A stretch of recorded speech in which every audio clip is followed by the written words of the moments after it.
troisième texte de Victor Hugo dans l'ordre de la liste, qui est le texte 3 ans après. Vous avez un premier exemple, ne me parlez pas. Cet exemple est placé dans une phrase impérative. Vous voyez néanmoins que l'on retrouve les éléments habituels avec la négation représentée par ne pas autour du verbe. Et donc nous avons une négation totale.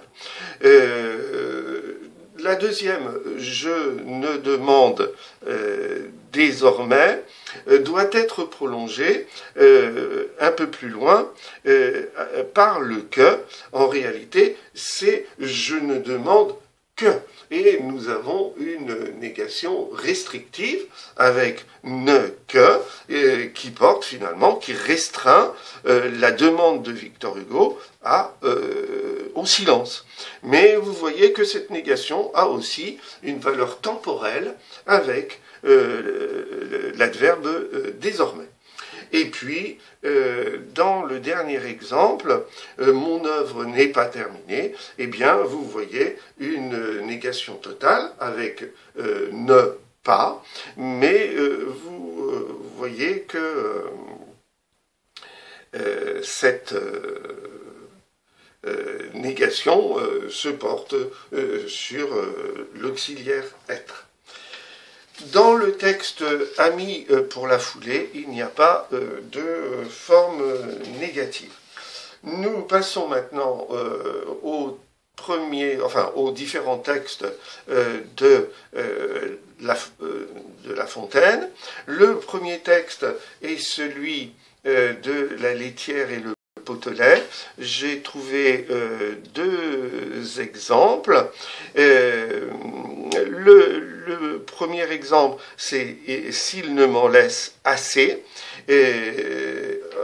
En réalité, on pourrait dire l'expression « s'il ne m'en laisse pas assez ». Et nous avons une négation vraisemblablement qu'on peut considérer comme une négation partielle à cause de la présence de assez qui donne une notion de quantité. Dans le deuxième exemple, il n'est rien de plus doux. Là encore, nous avons le couple négatif autour du verbe être, ne rien, qui correspond à une négation partielle. Dans l'ordre de la liste, il y a d'abord l'homme et la puce, avec une négation qui apparaît au vers 14. Que fais-tu, Jupiter, que du haut de la nue tu n'en perds de la race afin de me venger, que l'on pourrait traduire que fais-tu, Jupiter, au lieu, toi qui es placé en haut des nuages, au lieu de perdre, c'est-à-dire au lieu de détruire la race des puces afin de me venger. Et on comprend à ce moment-là que la négation qui est limitée à n apostrophe, en fait, devrait être complétée par le mot pas. En fait, il faudrait dire que fais-tu, Jupiter, que tu n'en perdes pas la race, et à ce moment-là, nous avons une négation totale. Dans la troisième fable de La Fontaine, j'ai repéré deux négations. La première, c'est « je n'aurais pas alors ». A priori, elle ressemble plutôt à une négation totale, avec la présence du couple « ne pas » autour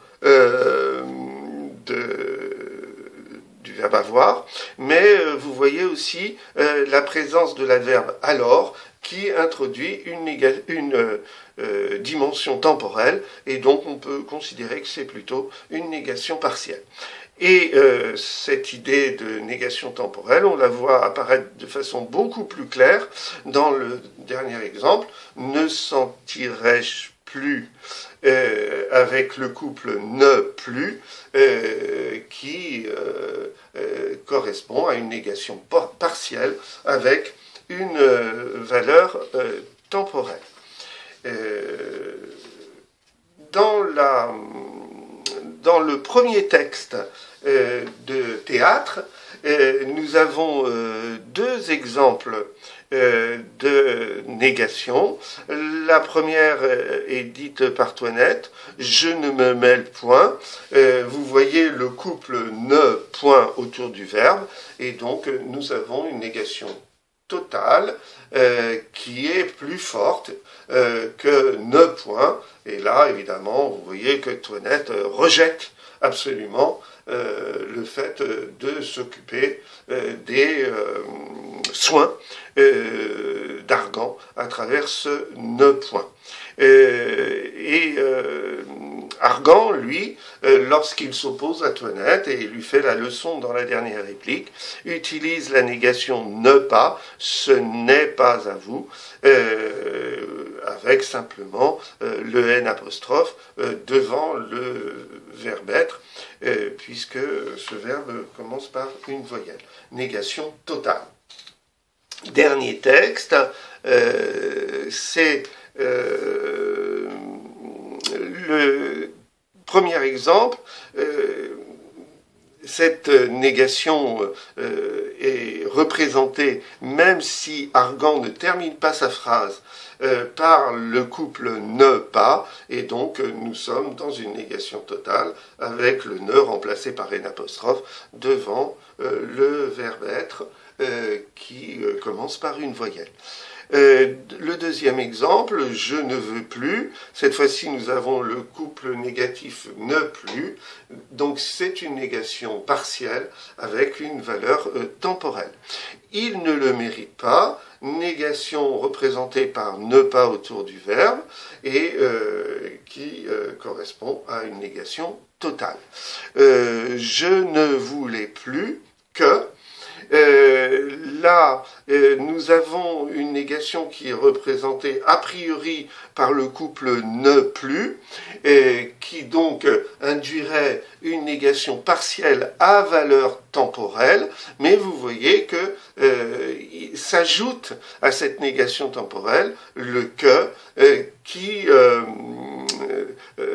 restreint la perspective de la négation à une douzaine de médecines, et donc nous avons, en plus de la négation temporelle, une négation restrictive. Donc, de toute façon, le verbe est dans une négation partielle. Vous n'avez pas voulu guérir. Là, cette fois-ci, le couple ne pas se trouve autour de l'auxiliaire, avoir au passé composé du verbe vouloir, hein, vous avez voulu guérir, vous n'avez pas, donc ne pas autour de l'auxiliaire nous présente une négation totale. Et enfin, le dernier exemple est un peu particulier puisque nous avons une phrase qui n'utilise pas de verbe, et en fait nous avons une phrase dont le contenu est exclusivement la négation, point du tout. Et vous voyez que la présence de point nous indique que nous sommes dans une idée de négation totale, et le du tout vient renforcer cette idée de négation totale. Vous voyez que l'absence de verbe produit aussi la disparition du couple ne point, ou plus exactement la disparition de ne dans cette phrase.